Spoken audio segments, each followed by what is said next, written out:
Imagine um homem cujo próprio nome evoca mistério, escândalo e poder. O Marquês de Sade, nascido em 2 de junho de 1740, não em qualquer lugar, mas no majestoso Hotel de Condé no coração de Paris. Seu batismo registrou-o como Donatien Alphonse François, filho de Jean-Baptiste François Joseph de Sade, um nobre de linhagem ilustre, cuja família remontava aos tempos medievais com raízes fincadas há mais de 5 séculos na aristocracia francesa. Essa ascendência não era mero detalhe, conferia privilégios como os cargos de destaque que seu pai ocupou, tanto nas fileiras militares quanto na diplomacia, durante a década de 1730. Sua mãe, Marie-Éléonore de Maillé de Carman, pertencia a um ramo ainda mais distinto da nobreza, os Condé, parentes próximos da Casa Real Bourbon e, por consequência, do próprio rei Luís XV. Esse vínculo sanguíneo não era apenas um adorno, seria o escudo que anos depois protegeria Sade de muitas das consequências de seus atos mais ousados, ao mesmo tempo em que alimentaria sua fama de homem além das regras. Afinal, quem ousaria punir com rigor um parente ainda que distante da coroa? Os primeiros anos de Sade transcorreram entre os salões parisienses do Hotel de Condé, onde sua mãe servia a família Condé. Era um período de transição. O pequeno príncipe Luís José, herdeiro do título, havia acabado de nascer, e as crianças, o futuro marquês e o nobre, brincavam juntas.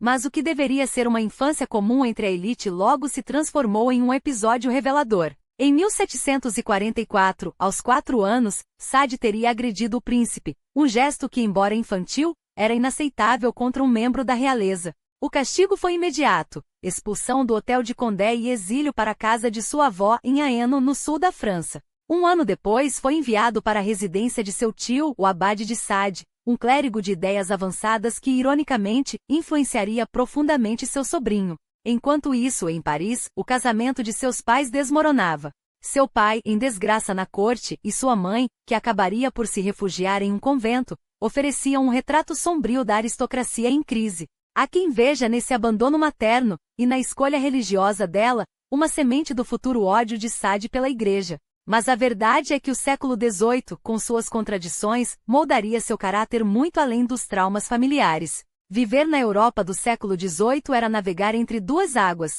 De um lado, uma sociedade ainda aprisionada por séculos de moral cristã, onde o comportamento, o sexo e até os pensamentos eram rigidamente controlados. De outro, o fermento das ideias iluministas, que começavam a questionar tudo, da fé à política, dos costumes à sexualidade. Era um tempo em que falar abertamente sobre prazer era tabu, mas em que, paradoxalmente, as primeiras rachaduras nesse sistema começavam a aparecer. Sade, com sua mente afiada e seu desdém pelas convenções, encontraria nessas frestas o espaço para explorar e chocar. Sua educação formal começou em 1750, em um colégio jesuíta em Paris, onde, além do conhecimento, pode ter colhido também as primeiras marcas de violência institucional.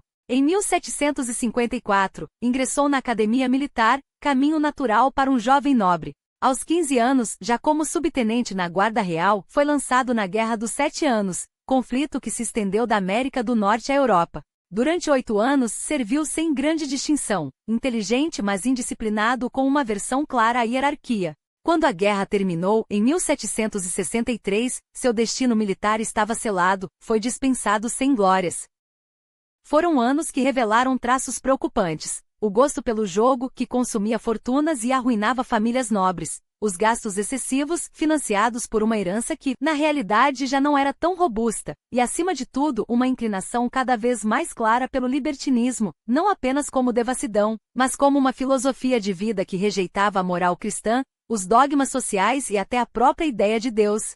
Seu pai, desesperado, tentava contê-lo, mas em vão. Quando Jean-Baptiste faleceu, em 1767, Sade herdou não só o título de marquês, aos 27 anos, como a liberdade absoluta para mergulhar em seus excessos. E foi exatamente isso que fez. Casado havia anos, mas já distante das amarras convencionais, ele estava prestes a se tornar uma das figuras mais polêmicas de seu tempo, e de todos os tempos que veriam. O ano de 1763 marcou o fim da Guerra dos 7 Anos, e com ela, a dispensa de Sade do serviço militar. Seu pai, sempre estratégico, viu na paz uma oportunidade, um casamento arranjado que salvasse as finanças da família e, de quebra, domasse o espírito rebelde do filho. A escolhida foi René Pélage de Montreuil, herdeira de uma linhagem nobre mais abastada que a do Sade. O velho marquês sonhava com dois resultados, um dote generoso e a redenção moral de Jean-Baptiste, agora marquês, sob o jugo de uma esposa piedosa. Mas Sade não era homem de se curvar a planos alheios. Já nos primeiros anos da década, ele se envolvera com uma amante, Madame de Teis, uma paixão que terminaria em rejeição, e possivelmente, em uma doença venérea que o perseguiria por anos. A questão não era se ele aceitaria o casamento, mas como subverteria. Em 17 de maio de 1763, com a bênção real do primo distante Luís XV, ele desposou René Pélage. Por um tempo a farsa funcionou. Nasceram 3 filhos, Louis-Marie em 1767, Donatien-Claude em 1769 e Madeleine em 1771. Mas a fachada não resistiria por muito tempo. René Pélage era uma católica devota, e seu moralismo logo se tornou insuportável para Sade. Ele, por sua vez, transformou o casamento em um teatro de hipocrisia. Enquanto ela rezava, ele planejava suas próximas transgressões. Não demoraria para que a primeira explosão ocorresse. Poucos meses após o casamento, em outubro de 1763, Sade alugou um apartamento em Paris e contratou os serviços de Jeanne Testard, uma prostituta. O que se seguiu foi um espetáculo de blasfêmia e excesso que chocaria até os padrões libertinos da época. Testard denunciou a polícia, acusando-o de aprisioná-la no quarto, recitar poesias ateístas, profanar um cálice sagrado com fluidos corporais e exigir que ela o açoitasse, além de atos contra a natureza que ela se recusou a executar. Em uma França profundamente católica, onde a sacrilégio era tão grave quanto o crime, as acusações eram uma bomba.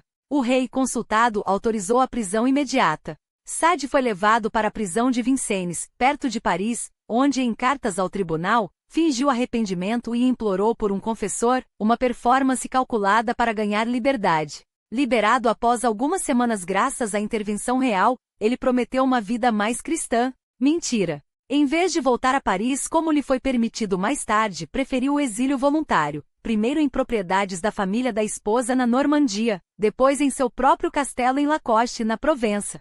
Ali, longe dos olhares indiscretos da corte, montou um pequeno teatro, colecionou amantes e começou a esboçar suas primeiras obras dramáticas. A chegada do primogênito em 1767 o obrigou a retornar à capital, mas não por muito tempo. Na Páscoa de 1768, um novo escândalo estouraria. Desta vez a vítima, ou cúmplice dependendo da versão, era Rose Keller, uma mendiga que Sade contratou como governanta em seu castelo em Arcueil. Segundo ela, o marquês a trancafiou, ameaçou com uma faca e tentou forçá-la a participar de rituais sádicos envolvendo cordas, chicotes e cera quente. Sade, é claro, alegou que tudo não passava de um acordo entre adultos. O rei mais uma vez interveio, prisão, interrogatórios e finalmente a liberdade, desde que Sade doasse uma fortuna aos pobres de Paris e se exilasse da capital. Mas o marquês não era homem de aprender com os erros. Em 1771, enquanto sua esposa sofria em silêncio, ele seduziu a própria cunhada, Anne Prosperi, de apenas 19 anos, em uma afronta direta à família de René Pélage. Paralelamente em Lacoste, seu castelo se tornava um antro de experimentações teatrais e literárias, onde atores amadores encenavam peças que já anunciavam o estilo transgressor de seu futuro autor. Era a combinação perfeita e perigosa, o tédio da nobreza, o desejo de escandalizar e uma mente que cada vez mais via no prazer e na dor os únicos deuses dignos de adoração. O que viria a seguir não seria apenas mais um escândalo. Seria o início de uma guerra pessoal contra a moral, a lei e até mesmo contra si mesmo. E assim a vida do marquês se transformou em um espetáculo grotesco onde a ambição literária e o caos pessoal dançavam em um valsa macabra, inseparáveis como sombras gêmeas. Seus sonhos de glória intelectual nasciam do mesmo lodo que alimentava seus demônios, e ambos, cada vez mais, exigiam um preço em sangue, vergonha e ferro. Tudo começou a desmoronar de vez naquele verão de 1772, em Marsella. Oficialmente o marquês viajava para negociar linhas de crédito que salvassem as finanças abaladas de Lacoste, ou pelo menos era isso que contava a esposa René Pélage, com a voz untuosa de quem já dominava a arte de mentir entre beijos. Mas a verdade era muito menos prosaica. Naquela cidade portuária, onde o cheiro do mar se misturava ao suor dos corpos em venda, de Sade orquestrou um banquete de perversão que faria corar até os frequentadores mais endurecidos dos bordéis parisienses. Com a cumplicidade de seu criado, Latour recrutou 4 mulheres, não para um encontro mas para um ritual. Os detalhes, como sempre, são nebulosos, envoltos na névoa do escândalo e das meias-verdades judiciárias, mas os relatos sugerem uma orgia onde os limites entre prazer e tortura se dissolviam. Corpos entrelaçados, instrumentos de metal, o orifício sagrado profanado com uma devassidão que a lei francesa classificava como crime. E então, o toque final, a cantárida, o veneno afrodisíaco extraído do besouro espanhol, que queimava a carne por dentro enquanto prometia êxtases impossíveis. Uma das mulheres, Marianne, adoeceu gravemente. Outra, Marguerite, rompeu o silêncio e denunciou as autoridades. 3 anos haviam se passado desde o escândalo com a costureira Rose Keller, 3 anos em que de Sade, por milagre ou cálculo, conseguirá evitar a prisão. Mas Marsella seria diferente. Desta vez, nem o poder dos Montreuil, nem as lágrimas de René Pellage, nem as moedas jogadas aos pés das prostitutas para que retratassem suas acusações conseguiriam apagar o fogo. O povo de Marsella, indignado, queimou efígies do Marquês de Latour nas praças, como se o fogo purificador pudesse expulsar a corrupção que ele trazia. Enquanto isso, nas sombras dos palácios, sua sogra, Madame de Montreuil, até então uma aliada relutante, finalmente virou as costas ao genro. Não por piedade, mas por estratégia. Era a hora de sacrificar o monstro antes que ele arrastasse o nome da família para o abismo. Ela pressionou Luís XV a emitir um lettre de cachette, a ordem real que poderia trancafiá-lo para sempre. O rei, no entanto, morreu em maio de 1774, levando consigo a sentença. O destino, ironicamente, poupou de Sade, mas apenas para que ele mesmo cavasse sua própria tumba. Enquanto aguardava o golpe final, o marquês fugiu. Itália, o reino da Sardenha, ou melhor, do Piemonte, essa terra de montanhas e intrigas onde os Saboia reinavam sobre um império de nomes trocados, tornou-se seu refúgio temporário. Mas até lá, as sombras o perseguiram. Mandados de prisão circularam e os Montreuil, agora seus algozes, não descansariam até vê-lo atrás das grades. De Sade, porém, não era homem de se render ao tédio. Em seu exílio forçado começou a esboçar Voyage d'Italie, um livro que, como tudo em sua vida, oscilaria entre a sátira mordaz e o delírio erótico. A Itália para ele não era um escape, mas um novo palco. E assim seguiu o padrão, anos de calma aparente interrompidos por explosões de fúria e luxúria que deixavam rastros de destruição. Em 1774, de volta a Lacoste, repetiu o script. Desta vez, foram as criadas jovens recrutadas sob o pretexto de serviço doméstico, mas cujo verdadeiro trabalho envolvia chicotes, orgias e o corpo do marquês como instrumento de ambos, prazer e castigo. Uma delas morreu meses depois, vítima da varíola que assolava a Europa, ou seria do veneno de suas próprias experiências? Os rumores voavam, mas as provas, como sempre, eram escorregadias. O que importava era o cheiro de enxofre que agora impregnava até as pedras de Lacoste. Até que, em 1775, o jogo virou. Um pai, cansado das investidas do nobre sobre sua filha de 22 anos, Karine, tomou uma decisão que nem mesmo os Montreuil ousaram. Pegou uma arma, foi até Lacoste e atirou. A bala falhou. O tiro não. Desta vez, não haveria fuga para a Itália, nem subornos que acalmassem a fúria popular. Em 1777, de Sade foi preso. Em 1778, condenado por débauche ou transiere, devassidão ultrajante, e libertinagem modera palavras que soavam como um epitáfio precoce. 12 anos de prisão o aguardavam, um castigo que para qualquer outro seria o fim. Para ele, no entanto, seria apenas o início de outra batalha, desta vez, travada entre 4 paredes, com tinta e papel como únicas armas. A cela de Vincennes, onde já cumprirá meses uma década antes, voltaria a recebê-lo. Mas o Marquês de Sade não era um prisioneiro comum. Era um homem que transformava grilhões em versos e a solidão em um império de palavras. E o mundo, sem saber, estava prestes a descobrir o que acontecia quando se trancafiava um demônio com tempo demais para escrever. Entre 1778 e 1789, e anos que o confinaram atrás das grades, Sade desfrutou de condições incomparavelmente mais dignas do que as reservadas à maioria dos presos do século XVIII. Não por benevolência do sistema, mas porque até seus carcereiros sabiam que aquele homem era uma bomba relógio de ideias, e melhor mantê-lo ocupado com tinta e pergaminho do que deixá-lo fermentar ódio em silêncio. Em Vincennes receberá o essencial para escrever. Na Bastilha, para onde foi transferido em 1784, o privilégio se tornou quase um luxo. Sua cela, a poucos passos do centro de Paris, transformou-se em um escritório clandestino. E sua mulher, sim, ela, a mesma que por 15 anos suportara humilhações públicas, escândalos e o peso de um nome queimado pela infâmia, continuava a visitar a fortaleza, como se o amor, ou talvez a resignação, a obrigasse a alimentar o monstro que ajudara a criar. Pacotes com livros, papel, notícias do mundo exterior. Cada entrega era um fio que o ligava à vida além daqueles muros. Mas Sade já não precisava do mundo. O mundo é que precisaria dele. Resignado ao cativeiro, ele se tornou uma máquina de produzir palavras. Peças teatrais brotavam de suas mãos como febre. Tratados filosóficos tomavam forma entre uma xícara de café frio e a luz trêmula de uma vela. Romances nasciam de madrugadas em que o silêncio da prisão era quebrado apenas pelo arranhar de sua pena. As autoridades, cientes de sua reputação, vigiaram cada linha, mas como conter um incêndio com as mãos nuas? Sade era mais astuto. Escondeu manuscritos em cilindros de cobre, enfiados nas fendas úmidas das paredes da Bastilha, como se pressentisse que aquelas palavras, um dia, explodiriam em chamas sobre a cabeça de seus algozes. E foi ali, no ventre da fortaleza mais temida da França, que nasceu sua obra mais famosa e maldita, Os 120 Dias de Sodoma, ou A Escola da Libertinagem. Escrito por volta de 1785, o livro não é um romance.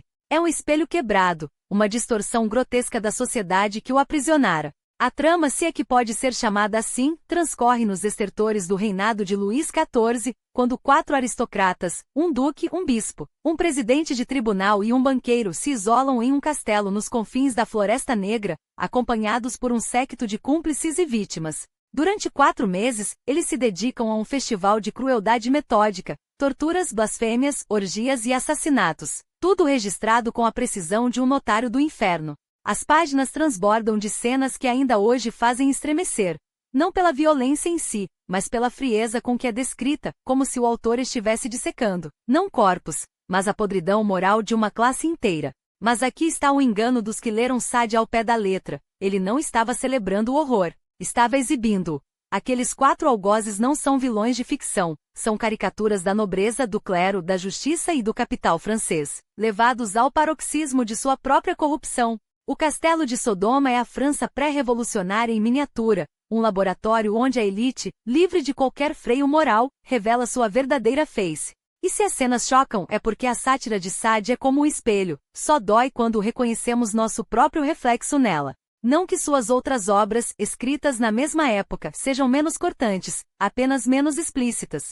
Diálogo entre um padre e um moribundo, 1782, por exemplo, é uma peça de teatro filosófico disfarçada de debate. Um sacerdote tenta converter um homem à beira da morte, o agonizante, em resposta, desmonta a hipocrisia religiosa com uma lógica tão afiada que parece cortar as veias da fé. Não há sangue nas páginas, mas a ferida é profunda. Sade está diagnosticando o declínio do cristianismo na França iluminista, onde a razão começava a devorar os dogmas. Já em Histórias, Contos e Fábulas, uma coleção de 25 narrativas, o veneno é dosado com ironia. Em Um Magistrado Iludido, um juiz prestes a se casar com uma ambiciosa socialite torna-se vítima de uma trama urdida pelo cunhado da noiva, uma vingança literária, sem dúvida contra os homens de toga que o condenaram. Há humor negro, há crueldade, mas também há algo mais. A denúncia de um sistema judicial que, como o Castelo de Sodoma, era uma fachada de respeito sobre um poço de podridão. Por séculos, a crítica se dividiu. Uns viram em Sade um pornógrafo doentio, um devasso que transformava o sofrimento em espetáculo. Outros, um gênio que usava o excesso como martelo para quebrar as máscaras da sociedade. Mas basta um paralelo histórico para entender o equívoco dos primeiros. No mesmo século em que Sade escrevia, os irmãos Grimm coletavam contos populares repletos de canibalismo, infanticídio e mutilações, e hoje os contamos para crianças, sem horror porque os entendemos como fábulas. Ninguém acha que Chapeuzinho Vermelho é um manual para lobos, nem que Cinderela incentiva a automutilação. Então por que ler os 120 dias como um guia de conduta, e não como o que realmente é, uma alegoria monstruosa, tão exagerada em sua violência quanto as viagens de Gulliver o eram em seu absurdo? Swift usou liliputianos para satirizar a política britânica. Voltaire fez de Cândido um espelho das desgraças humanas. Sade, por sua vez, pegou a elite francesa e a jogou em um caldeirão de depravação, não para glorificá-la, mas para mostrar até onde podia chegar um sistema que, em poucos anos, seria devorado por sua própria ganância. A diferença é que, enquanto os outros escreviam para rir ou refletir, Sade escrevia para queimar. E o fogo que acendeu na Bastilha ainda arde porque, no fundo, todos nós somos um pouco aqueles aristocratas no castelo, fingindo não ver as mãos sujas de sangue enquanto o mundo desaba lá fora. E aqui está o paradoxo que define Sade, um homem cuja vida foi tão escandalosa quanto sua obra, mas cuja obra, por sua vez, transcende o escândalo. Não basta ler os 120 dias de Sodoma ou Justine como mera alegoria ou sátira, embora sejam, sem dúvida, ambas as coisas. A questão não é se a crítica social em suas páginas, mas como separar o autor do monstro que ele mesmo ajudou a criar. Os irmãos Grimm, afinal, colecionavam contos macabros nas florestas alemãs sem jamais manchar suas reputações de acadêmicos respeitáveis. Sua maior transgressão foi assinar um manifesto contra reformas constitucionais em Hanover. Sade, por outro lado, não apenas escreveu sobre a depravação. Ele a viveu, ou pelo menos se deleitou em flertar com seus limites. E é aí que o debate se inflama. Seus críticos juram que suas obras não são denúncias, mas confissões disfarçadas. Que ele não descrevia a podridão da aristocracia, mas sim seus próprios desejos inconfessáveis. Mas até que ponto? Sim, Sade foi um libertino notório, um frequentador assíduo de bordéis onde o sadomasoquismo não era tabu, um homem que, pelos padrões modernos, ultrapassou fronteiras éticas com uma facilidade perturbadora. Suas preferências incluíam adolescentes, e aqui o estômago se revira, mas é preciso lembrar, a noção de consentimento e maturidade sexual no século XVIII era tão fluida quanto as alianças políticas da época. Marie Antoinette tinha 14 anos quando foi casada com o futuro Luís XVI, a Europa inteira achava isso normal. O que realmente horrorizava as autoridades não eram suas relações com os jovens, mas sua blasfêmia sistemática, seu ateísmo militante, sua recusa em curvar-se aos dogmas de uma sociedade que ironicamente já apodrecera por dentro. Não que isso inocente, os crimes que ele descreveu, torturas, assassinatos, orgias de violência, não têm paralelo em seus atos reais. Sade foi um provocador, não um carrasco. Um homem que, como muitos de sua classe, usou o privilégio como escudo até que o escudo rachou. Psicologicamente, ele era um enigma, ou, nas palavras dos modernos, um ESTP no teste Myers-Briggs, extrovertido, sensorial, pensador e perceptivo, uma combinação que explica tanto seu carisma quanto sua capacidade de se meter em encrencas e, surpreendentemente, sair delas. Sade era um mestre em argumentar, em torcer a lógica a seu favor, em transformar vícios em princípios filosóficos. Por anos, sua posição aristocrática o protegeu, até que a França, exausta de seus próprios excessos, decidiu que até os nobres tinham limites. Quando finalmente o trancafiaram no asilo de Charenton, não foi por loucura no sentido clínico. A psiquiatria do século XVIII não tinha ferramentas para diagnosticar um homem como ele, mas porque a sociedade não sabia o que fazer com alguém que desafiava todas as normas sem, no entanto, cometer crimes suficientes para justificar a forca. Depressão, oscilações de humor, uma mente que se alimentava do caos. Sade era, acima de tudo, um produto de seu tempo, um espelho distorcido de uma era que, em 1789, decidiu quebrar todos os espelhos. E então veio a Revolução. Não por acaso, as mesmas forças intelectuais que o moldaram, o iluminismo, o ceticismo, a fome por liberdade, foram as que arrancaram as portas da Bastilha. Luís XVI, desesperado por fundos, convocou os Estados Gerais pela primeira vez em 175 anos, sem imaginar que estava assinando a sentença de morte do antigo regime. Quando os deputados se reuniram em Versalhes, o controle escapou das mãos da coroa como areia entre os dedos. Em meses a França não era mais a mesma, o calendário foi reinventado, as medidas padronizadas, os títulos nobiliárquicos abolidos. E no meio desse turbilhão os presos políticos da monarquia, entre eles, o Marquês, foram soltos como pássaros de uma gaiola podre. Sade, no entanto, não estava na Bastilha quando ela caiu. Em junho de 1789, as autoridades, nervosas com o clima revolucionário que tomava Paris, restringiram suas já escassas liberdades. Nem mesmo o pátio do prisão lhe era permitido. Sua resposta? Gritar pelas janelas que os guardas estavam massacrando os detentos. O estratagema funcionou, ou quase, em vez de libertá-lo, o transferiram para o asilo de Charenton, nos arredores da cidade. Assim, quando a multidão invadiu a fortaleza em 14 de julho, seu manuscrito de Os 120 Dias de Sodoma, revisado, quase finalizado, ficou para trás, perdido nas chamas ou nos escombros.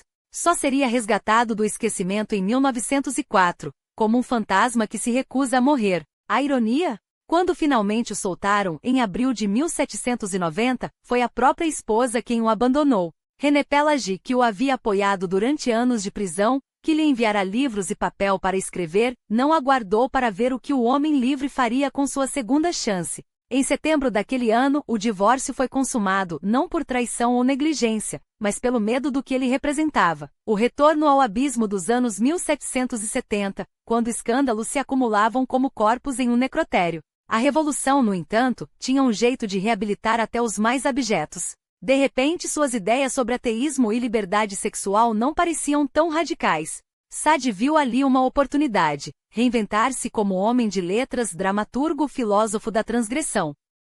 Sua primeira jogada foi levar ao palco Cochier, em 1791. O resultado? Um fracasso retumbante.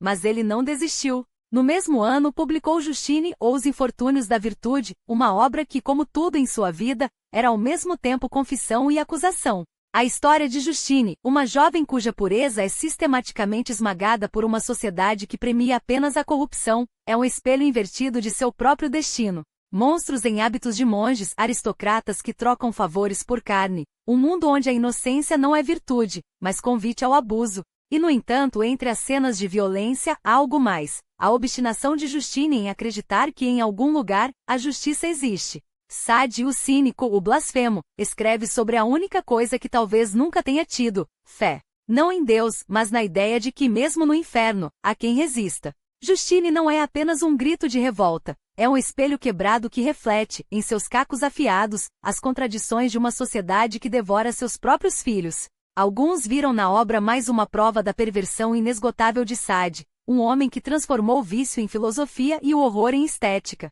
Outros, porém, enxergaram além do escândalo, uma denúncia crua, quase profética, dos mecanismos de opressão que esmagavam a França do Ancien Regime. Justine, a mártir teimosa, não se curva, mesmo quando o destino, em um golpe de ironia sádica, nunca melhor empregado o adjetivo, a fulmina com um raio no desfecho. É como se o próprio céu, cansado de sua insistência, resolvesse calá-la. Mas a ironia maior é que ao matá-la, Sade a imortaliza. Porque Justine não morre de verdade. Ela se torna o símbolo daquilo que a sociedade não suporta, uma pureza que recusa se render, mesmo quando tudo conspira para corrompê-la. Quando Justine foi publicada, Sade já não era o mesmo homem que desafiara a Bastilha com seus excessos nos anos 1770. A revolução, que ele observara com uma mistura de fascínio e desdém, havia devorado seus próprios filhos e o marquês pragmático soube se adaptar. Casara-se novamente, desta vez com Marie Constance Quesnay, uma atriz de temperamento mais acomodado que suas amantes anteriores. O casamento surpreendentemente foi estável. Talvez porque em uma época em que as guilhotinas funcionavam a pleno vapor, até um libertino como Sade preferisse a descrição à notoriedade.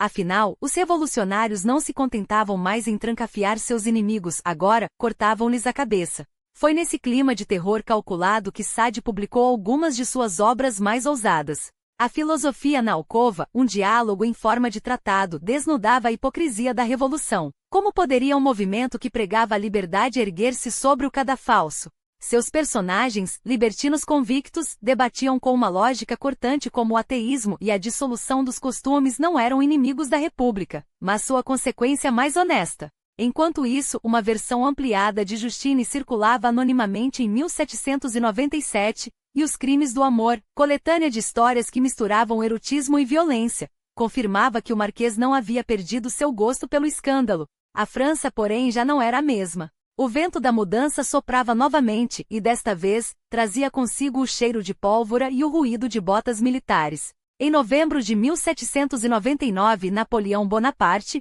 o general corsário que subira ao poder nas costas de suas vitórias na Itália, deu o golpe que enterraria de vez os ideais mais radicais da Revolução. O consulado, sua ditadura disfarçada de república, não tardou a restaurar a ordem moral que os jacobinos haviam tentado demolir. A igreja, antes perseguida, agora era cortejada. Os salões libertinos, outrora modismos, tornaram-se suspeitos.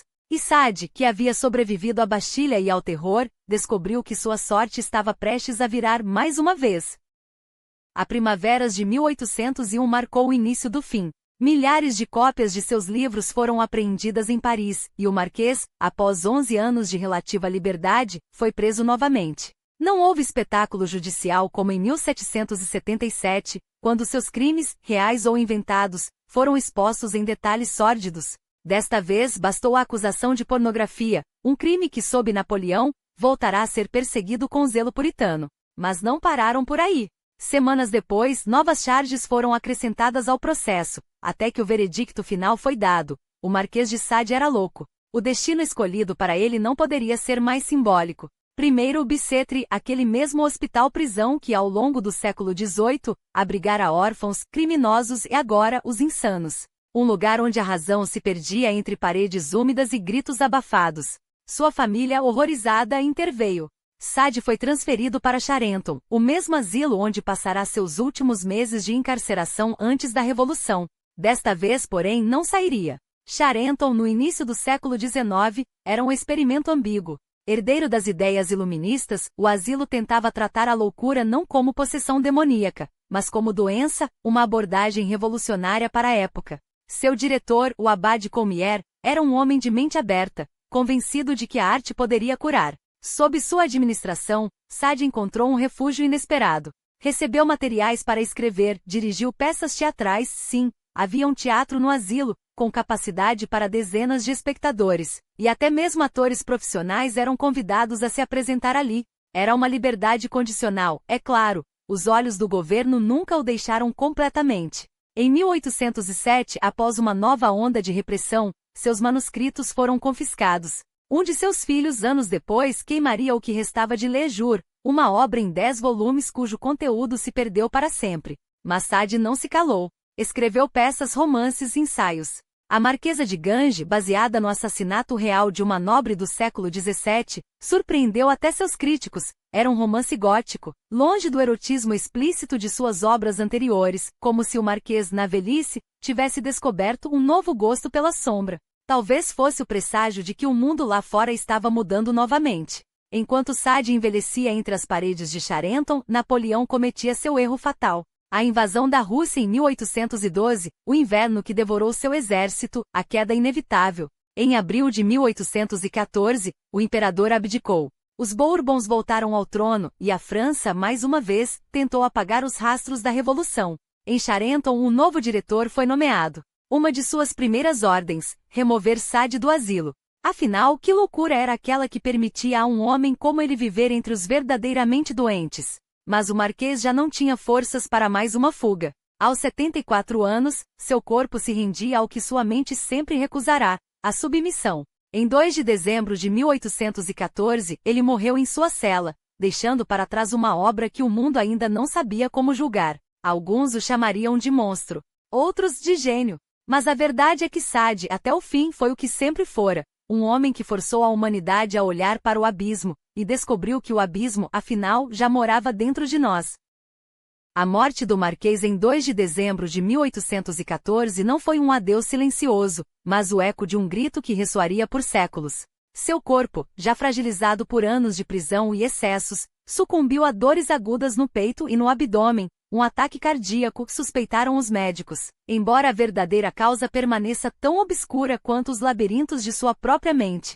Enterrado em Charenton, seu último desejo, que seu cadáver fosse preservado intacto, foi ignorado com a mesma indiferença com que o mundo sempre tratou seus desejos. Anos depois, seu crânio seria exumado e transformado em uma macabra relíquia, exibido em uma turnê europeia como troféu de uma curiosidade mórbida. O pai do sadismo, que em vida foi execrado, tornará-se na morte um objeto de fascínio doentio. E assim começou a dança pós-morte de Sade, um balé entre a repulsa e a reverência, a condenação e a canonização. No século XIX, sua sombra estendeu-se sobre os intelectuais que, mesmo relutantes em admiti-lo, bebiam de suas páginas.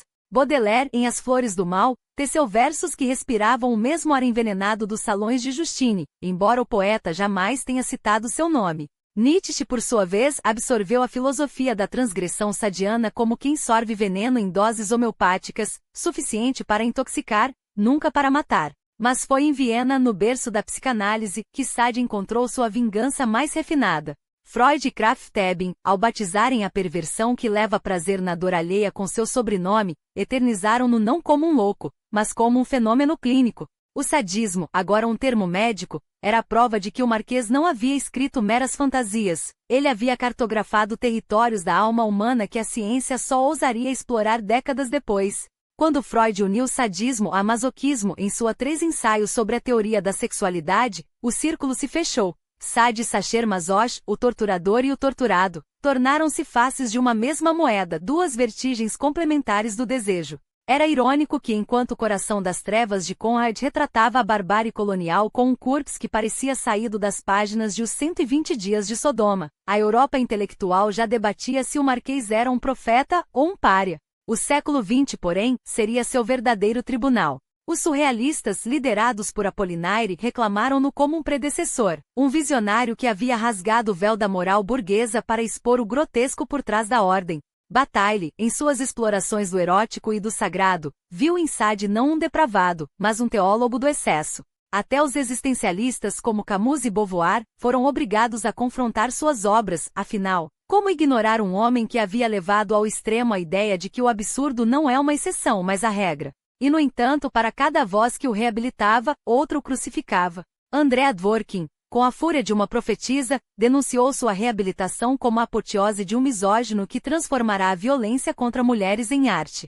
Quando Pasolini levou Salo às telas em 1975, o filme, uma transposição brutal de Os 120 Dias, foi banido em quase todo o mundo, como se o cinema 2 centúrias depois ainda temesse o poder corrosivo daquelas palavras. A pergunta permanece: Sade era um espelho ou um martelo?